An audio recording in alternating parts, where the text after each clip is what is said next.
Boa noite a todos.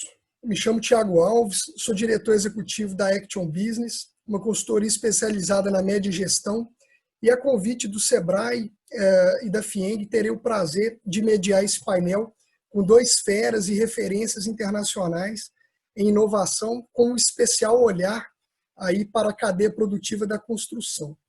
E para não me alongar muito, gostaria de dar as boas-vindas à senhora Maria João Ribeirinho, que é sócia e ocupa hoje a função de líder global das práticas de engenharia, construção e materiais de construção da McKinsey.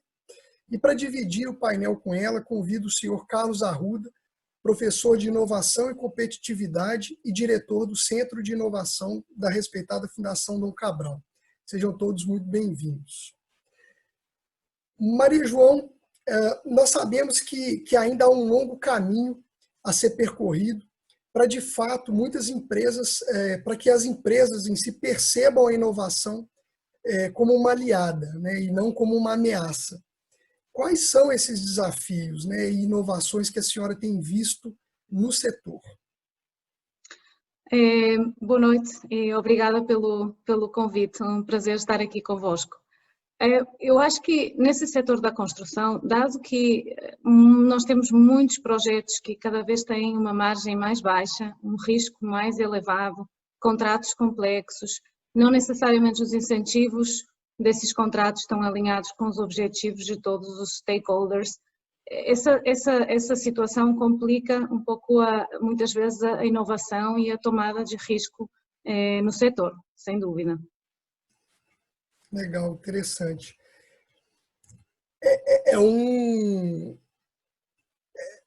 Essa questão da margem de lucro, né? A gente observa, especialmente aqui no Brasil, né?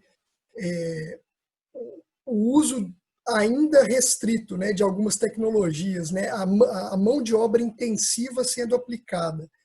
É um pouco similar ao que você vive aí na Europa ou em outros mercados que você convive?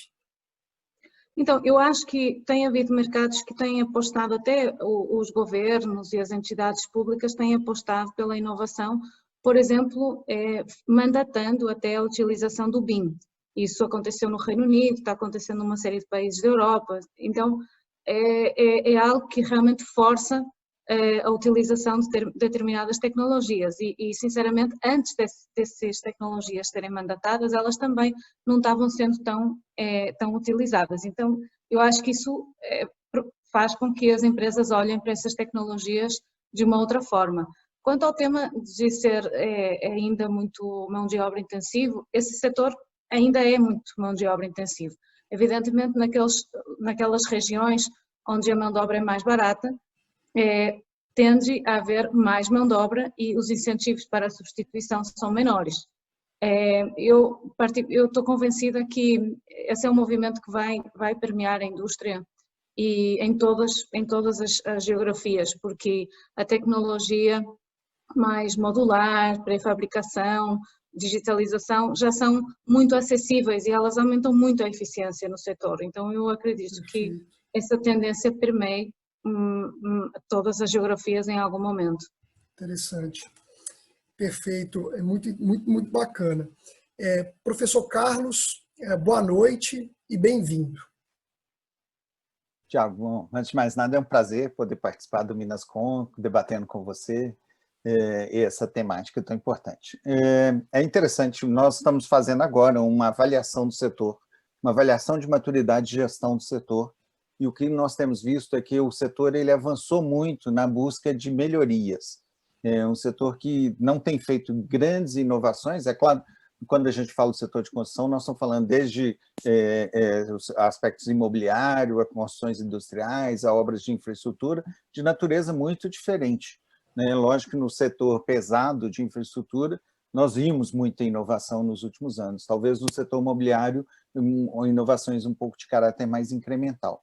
Mas o fato é que o setor vem, nos últimos anos, buscando se organizar como empresas e nos seus processos de gestão com mais densidade. Então, vimos mais empresas fazendo planejamento, mais empresas se organizando os seus processos internos de uma maneira para ganhos de eficiência, etc. Então, se pensarmos que um setor que opera em múltiplas áreas, múltiplas frentes, ele buscou ganhos de eficiência. Então, a palavra melhoria, a palavra qualidade foi incorporada pelo setor nos últimos anos, que é visto como uma base da inovação, né? Enfim, Talvez... entrou no vocabulário, né, no vocabulário, coletivo do setor. Né? Exatamente. E na prática, então, você vê muito, né, falar em qualidade total, você vê muito falar em sala de guerra, você vê muito falar em Kaizen, como práticas recorrentes em muitas empresas do setor. Não de todas, lógico, principalmente nas médias e grandes, mas é uma prática recorrente e uma que faz parte da cultura, que é parte da cultura do engenheiro. Então, isso tem tudo a ver. Talvez o que nós não estamos vendo ainda são os grandes saltos, o uso mais de tecnologia. Outro dia eu fiz, inclusive, um levantamento de palavras que o setor de construção tem usado e vi que estão incorporando muitas novas palavras. Por exemplo, o uso de BIM, né, que vai ser uma realidade no setor de imobiliário de ponta a ponta. O uso até mesmo de drone, no caso de loteamentos e tudo. O uso de sensores, no caso do setor de construção industrial, para monitoramento de peças e tudo. Então, são já avanços do uso da tecnologia muito positivo, mas eu acho que ainda temos muito para fazer. Eu acho que o setor, com belíssimas exceções, e as exceções são destaque, né, no setor, porque ganham prêmios de inovação no Brasil como um todo, ele ainda não, ele está muito mais reativo às oportunidades que talvez fornecedores tecnológicos, alguns parceiros tragam para eles, do que realmente uma atitude, e vamos falar sobre isso depois, e um mindset voltado para uma visão de inovação, uma visão de transformação. Então, eu vejo que a base é boa, né? A base foi de ganhos de melhoria, a base foi ganhos de produtividade. Talvez precisamos entrar numa segunda onda, onde nós começamos a agregar mais valor nos produtos, mais valor nos processos e mais valor no negócio. Então, eu diria, se a gente olhar em perspectivas de horizontes, o primeiro nível, o horizonte 1, está bem, tá? Não está mal. Ele não é genérico, mas ele é amplo, ele talvez ainda esteja muito voltado para a obra e para o canteiro de construção, etc., mas ele já faz parte das empresas. Vai ser interessante ver essa mentalidade em toda a empresa, na área administrativa, na área de suporte, etc. O segundo estágio, que é o estágio de agregar valor ao cliente, para os adjacentes, novas ofertas, a gente vê sinais, como eu comentei, com o uso de tecnologia. O terceiro nível, nós vamos falar como ele, de inovações um pouco mais radicais, ainda está muito embrionário. Pegando o gancho, né, e dando sequência, gostaria de colocar mais um ponto aqui para Maria João. Quais seriam, então, os paradigmas que ainda permeiam a mentalidade da liderança, né? E que, obviamente, precisam ser quebrados para tornar o setor mais produtivo? O que a senhora poderia... Então, eu acho que as lideranças das empresas têm, enfim, muitas pessoas que são muito abertas à mudança e querem fazer muitas coisas diferentes, experimentar, e muitas vezes também os próprios clientes, os governos, clientes tanto do setor público como do setor privado, têm um pouco de resistência porque esse setor funciona muito com base em contratos e depois, se algo é diferente daquilo que foi contratado, existe uma razão para litigar e, portanto, para chegar a um resultado menos bom. Então, apesar de eu achar que tem pessoas bastante abertas, tem esse grande entrave. Dito isto, é verdade que uma grande parte das lideranças das empresas são ainda muito conservadoras nesse setor. Não é um setor que tenha sido classificado como sendo dos mais inovadores. Aliás, na McKinsey nós fazemos um índice que a gente chama Índice de Digitalização, que na verdade a gente faz, o nosso pessoal do MGI, que é o McKinsey Global Institute, que é uma unidade de pesquisa, basicamente a nível mundial. E eles fazem um índice de digitalização dos diversos setores, com base numa série de critérios, como por exemplo, investimento em tecnologia, IT, enfim. E a construção normalmente sai em último dessa lista de 50 setores. Então, a última vez a construção, o único setor que era menos digitalizado que a construção era a casa. Então, enfim, é um setor com muito potencial de digitalizar e de inovar. João, aproveitando que você falou um pouquinho do relatório, né, eu soube que vocês, né, elaboraram um estudo do setor da construção. Você pode comentar um pouquinho mais sobre ele? Sim, nós fizemos um estudo sobre o Next Normal na construção, como a gente falou, que na verdade começou em dezembro de 2019, e a gente começou por fazer uma pesquisa a cerca de 400 executivos do setor em diferentes regiões, diferentes partes da cadeia de valor, sobre como é que eles viam a disrupção no setor. E foi muito interessante o primeiro resultado que a gente teve, porque 90% falaram que o setor vai ser radicalmente diferente em 20 anos e que hoje a necessidade de mudança é superior a 5 anos antes. E aí, evidentemente, a gente repetiu isto em abril, porque com a pandemia achamos interessante repetir. E então a gente repetiu para a mesma audiência e 2/3 dos executivos afirmaram que o Covid, a pandemia, acelerava a necessidade de mudança. Então, e mais de 50% dos executivos falaram que já estavam tomando ação para digitalizar mais fortemente as suas empresas. Ou seja, então, caminhando para antecipar aqueles 20 anos, né? Exatamente. Então, uma coisa que a gente vê muito é que essa conversa sobre disrupção no setor, todo o tema de que é preciso investir em tecnologia, é preciso inovar, que vai haver novos modelos de negócio mais integrados verticalmente, que vai aparecer novos players, talvez com novos modelos, por exemplo, modulares, que ocupam outros espaços na cadeia de valor. Tudo isso são disrupções que o grupo de executivos que a gente pesquisou tem muito forte, e quando a gente pergunta sobre essas disrupções, todo mundo fala 80%, 90% das pessoas concordam que essas disrupções vão acontecer nos próximos 5 anos. Claro que nós não sabemos quanto tempo vai ser, porque, enfim, mas quando a gente olha para outras indústrias que foram de ser indústrias basadas em projeto para serem mais produtizadas, por exemplo, a indústria naval ou de aviões ou de automóvel, essas mudanças duraram entre algumas 15 anos, 20 anos, outras 30, 40 anos. Hoje a gente sabe que a mudança se produz muito mais rapidamente que há 50 anos. Então não sabemos se vai ser 5 anos, se vai ser 10, se vai ser 15, mas enfim, é algo que a gente espera que aconteça. E já há muitas evidências disto. Não só os investimentos na tecnologia da construção, que quando a gente olha para os investimentos de empresas de venture capital, tanto nos Estados Unidos como na Europa, está crescendo um ritmo muito, muito forte, mas também porque a gente vê muito M&A acontecendo, muito processos de aquisição de muitas startups na tecnologia da construção, na empresas de construção modular. Então, por exemplo, na Europa agora, acho que toda semana eu sei de uma transação que se verificou, muito private equity investindo.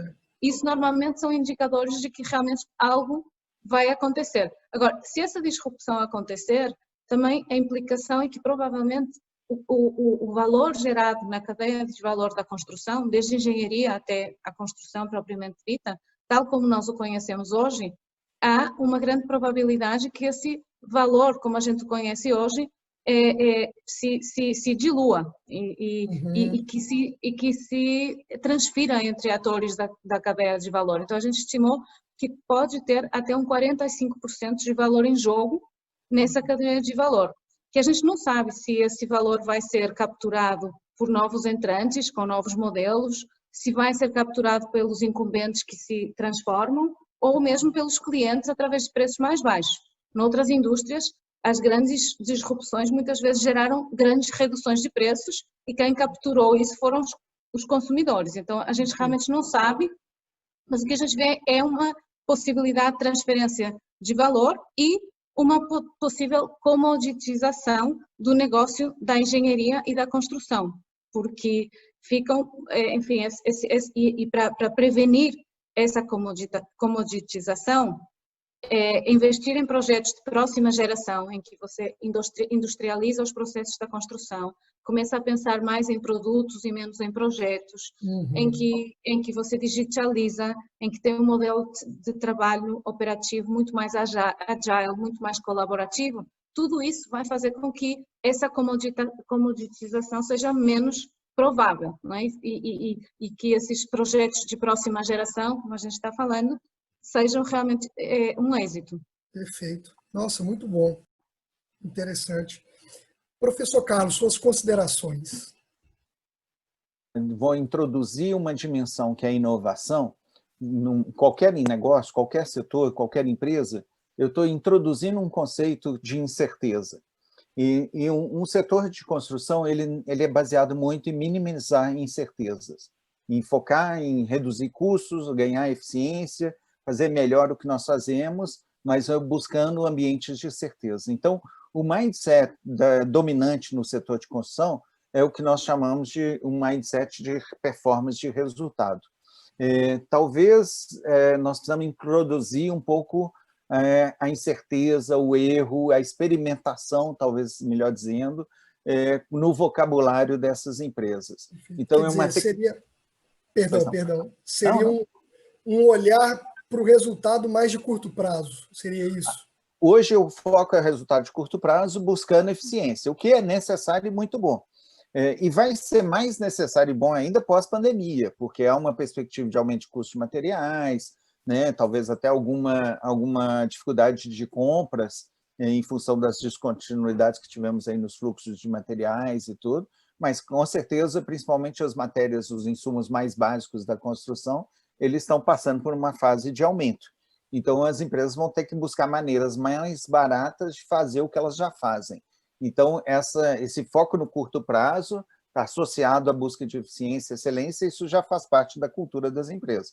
Ele vai ter que disseminar, vai ter que tornar mais amplo, ser mais disseminado, envolver as cadeias, né? Então, não só fazer isso dentro da empresa, mas fazer isso com os fornecedores e clientes, buscar outros parceiros. Eu vejo pouco, por exemplo, colaboração entre empresas do setor, criando uma inteligência mais coletiva, né? Só para ilustrar um setor que fez isso, o Brasil até 1990, 96, 90, até eu diria quase final do século XX, talvez não exagerando, né, mas com certeza na década de 90, no início da década de 90, o Brasil era um país importador de celulose. Hoje o Brasil é um grande exportador de celulose. Como é que isso aconteceu? Como é que um setor que era deficitário em volumes de produção se tornou hoje um grande exportador? A maior empresa exportadora de celulose no mundo é brasileira, né? E outras muitas estão no Brasil ou são de origem brasileira. O que aconteceu? Na década de 90, esse setor se uniu junto com universidades, centros de pesquisas, startups, órgãos públicos, como o caso da Embrapa, e juntos eles encontraram maneiras mais eficientes de produzir o que eles fazem, que é produzir celulose. Plantar uma árvore, crescer uma árvore e extrair celulose. É um exemplo fantástico de como um setor pode se unir para buscar eficiência. O setor de construção é um setor que precisa de ganhos de saltos de eficiência.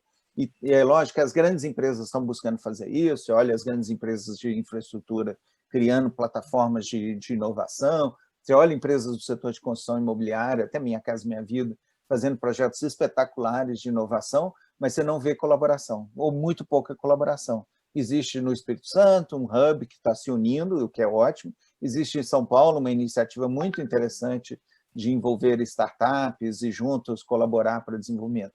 Mas talvez a gente precise fazer isso mais no setor. Então, esse mindset que nós falamos, ele é um mindset de risco, de incerteza, que é contrário ao mindset dominante do setor. E o outro é essa ideia, vamos colaborar para inovar e para avançar no setor como um todo. Perfeito. O senhor me fez lembrar de um livro do Sandro Magaldi, do Zé Salib Neto, né? Clássico ali, pessoal da HSM, onde eles colocam muito bem isso naquele livro Novo Código da Cultura, né? Onde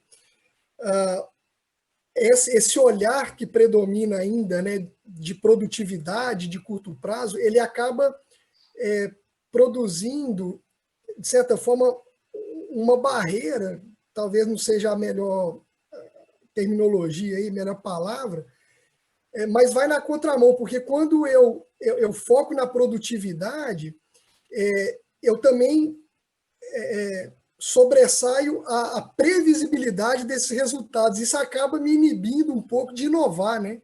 Porque a previsibilidade do resultado ela vai na contramão do risco. né? Eu tenho um carinho especial pelo Salib, eu aprendi muito com ele, e o Sandro, nós tivemos já muita relação. Eu diria que eu ousaria discordar dos dois, com todo respeito, porque qual o argumento que eu defendia antes?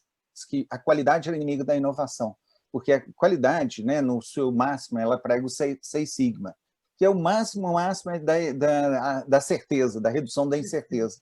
Mas, para minha surpresa, as empresas mais inovadoras, entre as empresas mais inovadoras do Brasil, estão as empresas mais orientadas pela qualidade, né? Empresas do setor siderúrgico, empresas do setor de bebidas, né? Muito famosa e tal, porque é uma soma. É por isso que eu falo de horizontes, porque eu tenho um pilar da inovação orientada à performance, eficiência, e sobre ele eu tenho que ter a sabedoria de construir o segunda dimensão. Então, eu diria que é menos cultural da organização e mais ousadia da liderança. É onde o líder atua para transformar uma realidade do passado. Então, o desafio e os exemplos que a gente tem no setor de construção, a gente vê uma mão firme do líder. O líder falando, eu quero ir além, eu quero pensar fora da caixa, eu quero construir algo novo. E hoje tem tanta tecnologia disponível para o nosso setor de construção, desde coisas simples, por exemplo, a CRM, gestão de relação com o cliente, né, que é fundamental para o setor de imobiliário.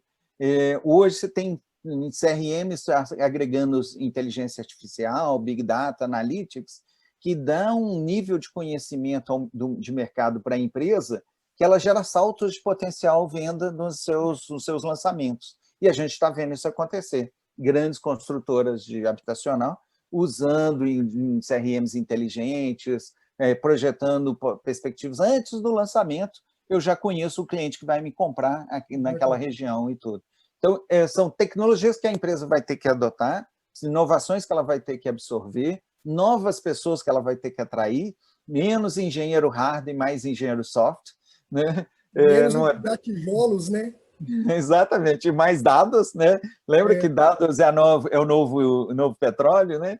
Então, a nova base essencial da construção são os dados e saber olhar isso. Começa simples, começa olhando o seu cliente. Quem é o meu cliente? Quem compra da minha empresa, né? Quem mais? Quantos milhões dessas pessoas tem por aí que eu poderia chegar? Por que eu às vezes perco uma venda e tal?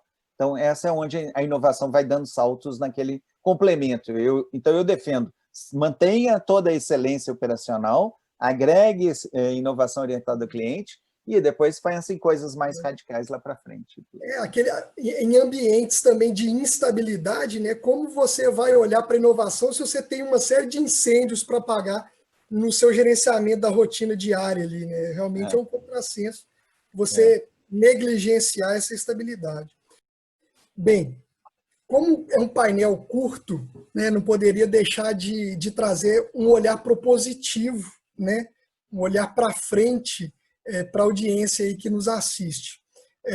Sobre quais caminhos, né, a senhora e o professor Carlos sugerem para aquele empresário, aquele empreendedor que queira inovar, deve percorrer, né? O que a senhora propõe? Quais dicas, né, quais orientações aí a senhora, como consultora, enxerga, né, e vê como possíveis aí caminhos?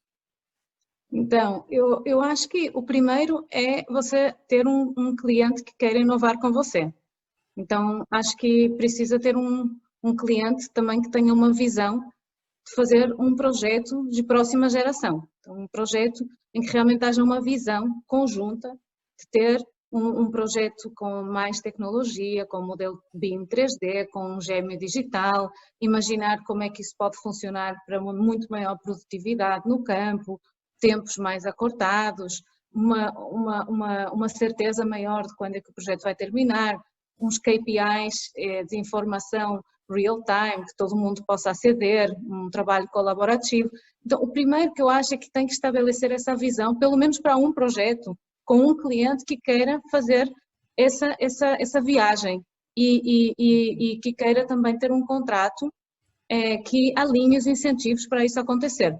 Então, muitas vezes me perguntam se nesse contrato vai ter um custo muito grande de fazer tudo isso. Evidentemente tem algum investimento, mas essas tecnologias, elas cada vez estão mais facilmente acessíveis.